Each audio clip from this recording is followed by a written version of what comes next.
ये Asia cup तो अख्ताम पजीर हुआ, लेकिन बीइंग अ पाकिस्तानी इस एशिया कप के अंदर बहुत कुछ हुआ। हमने बैटिंग के अंदर लैग किया, फील्डिंग के अंदर लैग किया, बॉलिंग के अंदर लैग किया, और यहाँ तक कि हमें सेकंड बेस्ट एशियन टीम भी कंसिडर नहीं किया जा रहा था। लेकिन जब कुदरत का निज़ाम चलता है तो बहुत सी अनहोनियाँ होती हैं, बहुत से मुआवजे होते हैं। हमें second best Asian team consider नहीं किया जा रहा था, फिर उसके बाद जिसको second best Asian team consider किया जा रहा था वो सुपर 4 के लिए भी क्वालिफाई नहीं कर पाई। एंड देन उसके बाद फिर हमने मौजज़ाना तौर पर या बाय लक हमने फाइनल के लिए क्वालिफाई किया, और फिर उसके बाद राइवरी कंसिडर नहीं की जा रही थी पाकिस्तान इंडिया को लेकर, जिस तरह पाकिस्तान के परफॉर्मेंस से, फिर उसके बाद जिस तरह फाइनल के अंदर परफॉर्मेंस रही पाकिस्तान की, तो लग रहा था कि वाकई हम इस कैपेबल हैं कि इंडिया को हरा सकते हैं। एक लम्हे पर ये लग रहा था कि पाकिस्तान ये मैच जीत जाएगा, but yet again India for reason they are number 1 in only cricket. अब बात करते हैं कि इस एशिया कप के अंदर ना जो सबसे बेहतरीन चीज हुई वो क्या हुई। इस वक्त आप स्क्रीन पर भी देख रहे होंगे कि बुमराह के मुख्तलिफ किस्म के यॉर्कर्स हैं, जो कि मुख्तलिफ किस्म के बैटर हैं, वो नहीं खेल पा रहे, और बुमराह को one of the toughest bowler consider किया जाता है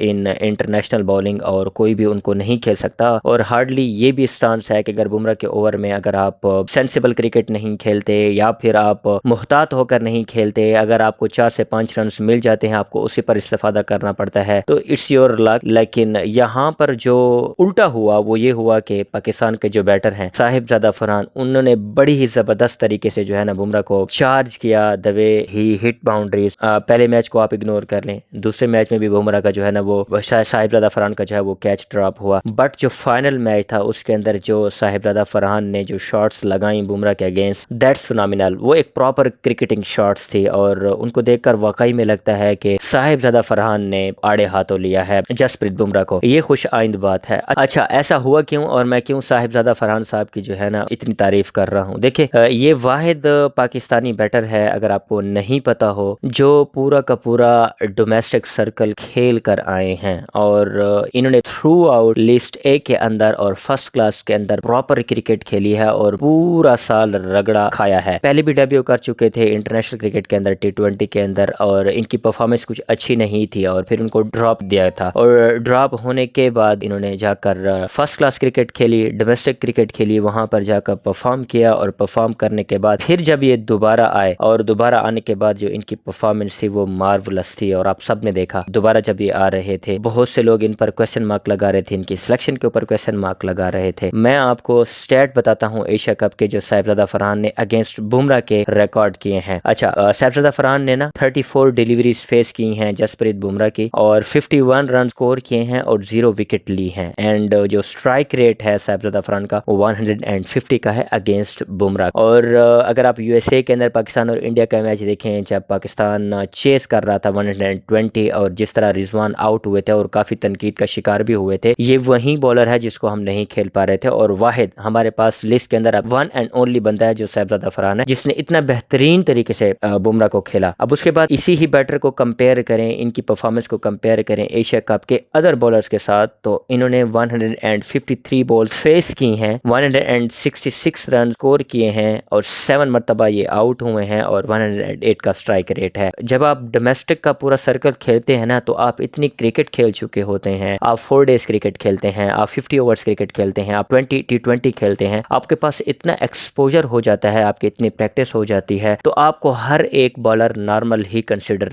होता है, और आपको वो मुश्किल नहीं लगता। तो being a Pakistani, where we are lacking is our domestic system, is our first class system, जहां पर हम लैग कर रहे हैं, और आई थिंक इस चीज को हमें रिकंस्ट्रक्ट करना होगा। और इस एशिया कप के दौरान, फाइनल के दौरान, सेमीफाइनल के दौरान, अगेंस्ट बांग्लादेश, अगेंस्ट श्रीलंका, जहां जहां पर हमने लैग किया है, जितने भी पैनलिस्ट हैं, जितने भी एनालिस्ट हैं, जितने भी फॉर्मर क्रिकेटर हैं, वो एक ही चीज को दोहरा रहे थे कि प्लीज पाकिस्तान को अपनी डोमेस्टिक क्रिकेट को बेहतर करना होगा। PSL के बिहाफ पर आप किसी को टीम के अंदर नहीं ले जा सकते, किसी को टीम से बाहर नहीं कर सकते, आपको अपना डोमेस्टिक स्ट्रक्चर ठीक करना होगा, लड़कों को 4 डे क्रिकेट खिलानी होगी, उनको थकाना होगा, उनका स्टेमिना चेक करना होगा, उनकी फिटनेस को चेक करना होगा, देन उसके बाद उनको आप इंटरनेशनल क्रिकेट के अंदर लेकर आए। अभी साउथ अफ्रीका की टीम की भी सिलेक्शन हुई है, उसकी वीडियो मैंने ऑलरेडी अपलोड कर दिया, जिसके अंदर रोहेल नज़ीर को और एक और अकरम नामी प्लेयर्स हैं, दे आर वेरी यंग, उनको टेस्ट के अंदर सेलेक्ट किया गया है। बहुत ही खुशाइन बात है कि जब आप यंग क्रिकेटर्स को चांस देते हैं, T20 के अंदर भी यंग क्रिकेटर्स को चांस दिया गया, but only on the behalf of PSL। और फिर उसके बाद ये पूरा साल इंटरनेशनल क्रिकेट खेलते रहे, न्यूजीलैंड के अंदर खेले, बांग्लादेश के अगेंस्ट 2 सीरीज खेले, वेस्ट इंडीज के खिलाफ भी खेले, लेकिन उसके बाद उनको वो एक्सपोजर नहीं मिल सका। वजह क्या है कि बेस नहीं है, डोमेस्टिक क्रिकेट नहीं है, अपनी पैसा से सीधा उठाकर खड़ा कर दिया आपने इंटरनेशनल क्रिकेट के अंदर, जिसकी वजह से उनकी इतनी परफॉर्मेंस अच्छी नहीं रही। साइम अयूब जो है वो आते हैं इंजरी से बाहर, आपने फौरन उसको टीम के अंदर डाल दिया, हालांकि वो एक पूरा सर्कल खेलने के बाद फिर उसके बाद वो टीम के अंदर आते हैं। फिर इस किस्म के बंदे से आपने एक्सपेक्टेशंस लगाना, वो बंदा जो इंजरी से वापस आ रहा है और आप उसको कहें कि वो स्कोर करे, नहीं हो सकता। तो उम्मीद करता हूं कि ये वीडियो आपको बेहद पसंद आई होगी। मेरे यूट्यूब चैनल को सब्सक्राइब करना ना भूलिएगा, मेरे फेसबुक पेज को फॉलो करना ना भूलिएगा। Stay tuned for the next video.